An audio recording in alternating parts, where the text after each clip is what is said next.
Olá, você acompanha mais um programa Em Pauta da TV Câmara Municipal de Campinas. Aqui é o espaço para os vereadores prestarem contas de seu mandato. E o nosso parlamentar de hoje é o vereador Gustavo Peta, do PCdoB. Olá, vereador, obrigada pela presença aqui novamente. Olá, Pamela. Obrigado pela oportunidade de estar aqui na TV Câmara. Vamos falar então do tema que está mais em voga e mais em destaque, vereador, que é o fato da reorganização pelo governo estadual em relação às escolas estaduais, que, no entanto, tem gerado muita polêmica e, claro, culminou na ocupação pelas escolas, pelos alunos que não querem ver suas escolas fechadas. E o senhor sempre foi o vereador sim, mais participante e esteve desde o começo, né, desde o momento que o governo estadual informou sobre essa mudança no Plano Estadual de Educação, você esteve sempre atento, promovendo debates, participando de encontros com os professores, os alunos, né? É verdade, porque na verdade nós temos uma crítica muito forte a dois aspectos dessa chamada reorganização das escolas. A primeira crítica é a forma como o governo do estado conduziu esse processo. Uma forma muito autoritária, sem conversar com os alunos, com os pais dos alunos, com os professores. É um problema grave porque causa muitos transtornos. Para além das questões pedagógicas, do significado que é fechar uma escola, há um problema de transtorno mesmo para a organização das famílias. Né? Com a reorganização, um aluno que estuda perto, um filho vai estudar numa escola, outro filho vai estudar em outra escola. Há muitas vezes a necessidade do transporte público coletivo para chegar à escola. Causa transtorno muito para os estudantes também que trabalham, que muitas vezes têm um horário muito apertado para chegar na escola. Então, é uma mudança que promove efeitos fortes na vida e no cotidiano das pessoas. E ela não foi feita de forma democrática, com conversa, com discussão. Então essa é uma crítica. A outra é o próprio conteúdo, porque numa oportunidade que você tem uma diminuição do número de alunos, como o governo alega, você poderia aproveitar essa oportunidade para melhorar a qualidade das escolas, diminuir o número de alunos por sala de aula e não fechar períodos e até fechar escolas, né? O que eles querem, na verdade? Qual que é que diz a meta? Que é a meta 21, no caso, né? De 23, essa é a número 21, que é a mais polêmica. Você tem... A proposta é você fazer com que as escolas só tenham determinados tipos de ciclo. Então, você mantém na mesma escola crianças, adolescentes, mais ou menos da mesma idade, que estão no mesmo ciclo, ou da primeira agora é a primeira quinta, né? Porque antes a gente costumava dizer primeira quarta, mas agora o pré já virou o primeiro ano, então do primeiro ao quinto, ou do quinto ao oitavo, ou o chamado ensino médio. Então você só tem o mesmo ciclo dentro da mesma escola. Acontece que com isso você está fechando períodos noturnos. Então, por exemplo, o Colégio Carlos Gomes, que tradicionalmente, inclusive agora nos últimos anos, tem utilizado o período noturno para a educação de jovens e adultos. Vai ter o fechamento. Que é o famoso EJA. O famoso EJA, vai ter o fechamento do EJA. E ali é muito importante se você manter o EJA. Por quê? Porque tem muitos trabalhadores que trabalham no centro da cidade e que não conseguem chegar no seu respectivo bairro para poder fazer o curso. Né? Não tem tempo hábil para isso. Ou trabalham no centro ou trabalham em outro bairro, mas conseguem chegar até o centro para entrar às 19 horas. Mas não conseguem chegar até o Ouro Verde, por exemplo, se é morador do Ouro Verde, para fazer o curso no Ouro Verde. Então, há um transtorno enorme. Já foi, no Francisco Glicério, essa medida já foi tomada, já causou muito transtorno. Agora é no Carlos Gomes. Além... Que foi a primeira escola ocupada, né? O Carlos Gomes é a primeira ocupada. Além, por exemplo, do Sebastião Ramos Nogueira, que é uma escola com boas notas nos índices de avaliação e que será fechada na sua totalidade. Ainda nem se sabe o que será feito com aquela estrutura, com aquele prédio. No estado de São Paulo são 100 escolas. Então, por isso, dessa revolta. Né? E é uma revolta legítima, porque não é só dos estudantes. Os pais de alunos, e isso é até uma coisa que me surpreendeu muito, estão muito envolvidos e apoiando seus filhos na defesa da escola. Então, o Colégio Carlos Gomes, Francisco Glicério, Vilela Júnior, Eliseu Narciso, Barnabé, Procópio Ferreira, são 10 escolas em Campinas. Na região são em torno de 16 escolas e no estado de São Paulo mais de 170 escolas. Isso não acontece só porque a estudantes revoltados ou orientados por partidos de oposição, como o governador fala. Isso está acontecendo porque existe realmente uma força, uma legitimidade, uma causa que tem se alastrado pelo Estado e que é legítimo e que tem que ser respeitado. Na verdade, o Brasil não pode se dar ao luxo de fechar escolas diante do cenário atual, que é da educação. É verdade. Né? Igual o senhor falou, a estrutura é muito mais importante do que tudo, né? É verdade. Eu acho que a gente não tem nenhuma condição de fechar uma escola.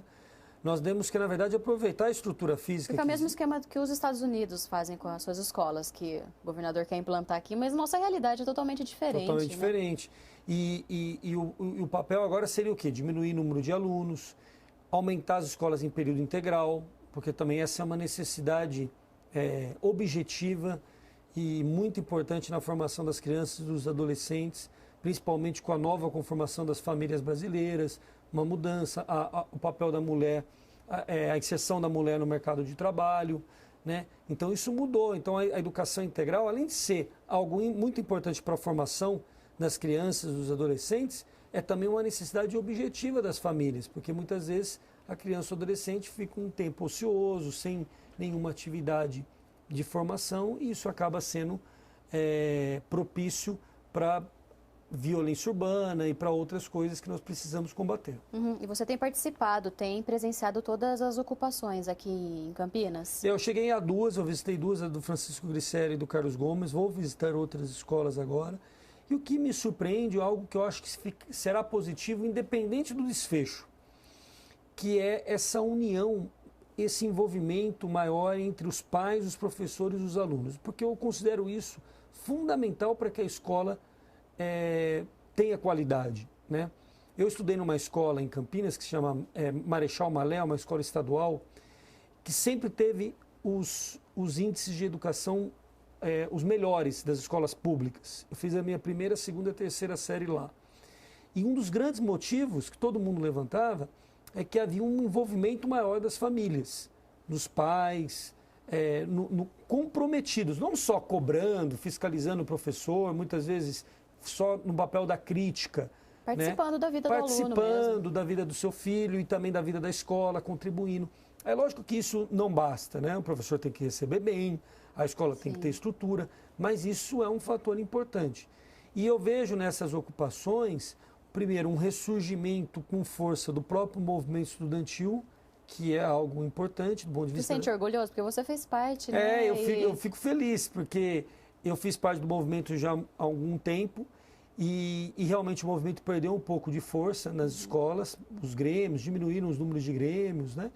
E agora você vê um movimento voltando, junto com a adesão dos pais, porque às vezes havia um conflito, né? O filho querendo muitas vezes fazer alguma passeata e o pai preocupado, né? Porque é muito novo, como que vai para a rua. Nessa mobilização, o que eu senti foi algo diferente nesse sentido. Além do envolvimento dos estudantes, uma adesão grande dos pais de alunos preocupados com o futuro, com a educação do seu filho e com a escola que ele estuda. E, na verdade, assim, em relação à sociedade, dividiu, né, a sociedade. Alguns acham que tem preconceito, acham que os alunos não estão fazendo nada, mas tem outros que não, que sabem que ali eles estão tendo palestras, estão conversando, debatendo, e isso é eu acho que isso é positivo. E você que esteve, viu ali, já pode falar pra gente. E eu senti, e não tem nenhum tipo, pelo contrário, por exemplo, o pessoal ficava preocupado com depredação do patrimônio público, usar droga, isso, né? E olha, para quem não acredita, basta fazer uma visita para se surpreender, porque eles têm regras claras, né? Então, por exemplo, não é que aqueles jovens ali não gostem de festa, né? Mas eles decidiram que ali não é ambiente para festa. Então, no período noturno, eles não estão realizando atividades festivas com uso de álcool, não há nenhum tipo de depredação, pelo contrário, nós temos cenas mostrando que há, inclusive, mutirões para alguns tipos de reforma, de reparos em espaços que estejam precisando de reforma. Então, eu sinto... Que era o dever do Estado. Que era o dever do Estado. Eu sinto algo, assim, muito positivo e acho que, evidente que nós achamos que o governador deveria recuar. O governador deveria ter a humildade de admitir um erro, de admitir que não teve o diálogo suficiente para essa proposta que ele colocou e prolongar isso. E está surtindo efeito já, vereador, por parte do governo estadual? O governo, o máximo que ele disse é que ele iria suspender caso as escolas fossem desocupadas, mas isso não basta, porque os estudantes ficam ressabiados, claramente, de que isso seja uma medida protelatória por conta do início do período das férias. Eu acho que o governador deveria recuar, não seria uma derrota para ele, né? Seria um gesto um debate, de humildade, na verdade, um debate. Não é? Ele deveria recuar. Você pode considerar que foi derrotada a proposta, no sentido de ela não ter tido debate, etc. Mas é papel também do governador mediar um debate que existe na sociedade. A gente vive na democracia, todo mundo tem o direito de criticar, pontuar o que acha errado. Então, acho que seria a medida mais interessante para o Estado, né? E a gente fazer o debate sobre essa questão da escola ter somente um tipo de ciclo, né? Tem professores que defendem isso, mas mesmo que se isso... Tem professores que acham que isso não muda muito, mas mesmo para aqueles que defendem, é evidente que não é possível pensar em nenhuma mudança brusca, porque mexe com o cotidiano da vida das pessoas. A tal reorganização desorganiza as famílias. E já está tão difícil, né? Exatamente. Já falta tanta escola. Creche, por exemplo, tem tantas crianças aqui em Campinas, cerca de 1.000 crianças esperando vaga em creche, por exemplo, e fechando escolas. E alguns fechamentos não se justificam. Esse, por exemplo, do Carlos Gomes, é algo que nenhum argumento pode superar a ideia de que é uma escola central. Quem procura o EJA, quase todos trabalham. E é evidente que a posição geográfica da escola ajuda muito para que eles continuem os seus cursos, né? E eu já falei, inclusive, com a secretária de Educação Municipal. A minha preocupação é o seguinte: com esses fechamentos vai ocorrer uma procura maior para as salas abertas pelo município. E vai faltar vaga. Sim. Né? Porque quem pede a vaga no Carlos Gomes e é transferido, por exemplo, para um curso na região Ouro Verde e não conseguir ter tempo suficiente para isso, vai procurar total, uma opção, né? no município. O município diz que já não tem mais vagas. Então, a confusão está armada por conta de uma medida tão antidemocrática como foi feita pelo governo do Estado. Uhum. E procede aquela informação que o governador ia cortar verbas para aqueles colégios ocupados? O vereador, o senhor teve acesso a essa informação? Foi uma medida que foi divulgada, a gente ainda não tem assim, ela oficialmente, mas de que haveria o corte dos chamados bônus, porque eles têm mecanismos de avaliação que bonificam as escolas bem avaliadas, né? E essas escolas, então, ficariam prejudicadas nesse sentido, o que é um verdadeiro absurdo, né? Sim. Porque há de se respeitar os alunos, os professores que estão mobilizados. É um direito legítimo, como também nós devemos respeitar aqueles que não concordam com esse método. Mas o fato, eu acho que o movimento é tão forte, tão grande, porque a situação estava no limite, né? Ninguém conseguiria organizar um movimento desse tamanho se não tivesse tanta legitimidade, tanto sentimento de revolta, de vontade de lutar para chegar nessa situação que nós estamos hoje, com quase 200 escolas ocupadas no estado. Uhum. Bom, e agora o cenário é esse, e o seu mandato vai continuar participando, orientando os alunos, os professores, Sim. né, vereador? Vamos continuar acompanhando, exigindo e esperando uma resposta rápida do governo do estado, para que a gente possa virar o ano com um desfecho, né?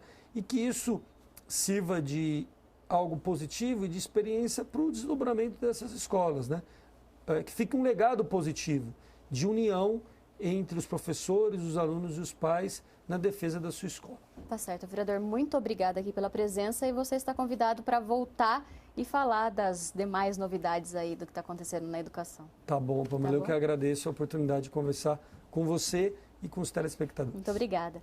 E o programa Em Pauta fica por aqui. Lembrando que a TV Câmara tem acompanhado essas ocupações e as matérias anteriores das ocupações das escolas você pode conferir no YouTube, no canal da TV Câmara Campinas. E nós agradecemos a sua audiência e continue com a nossa programação.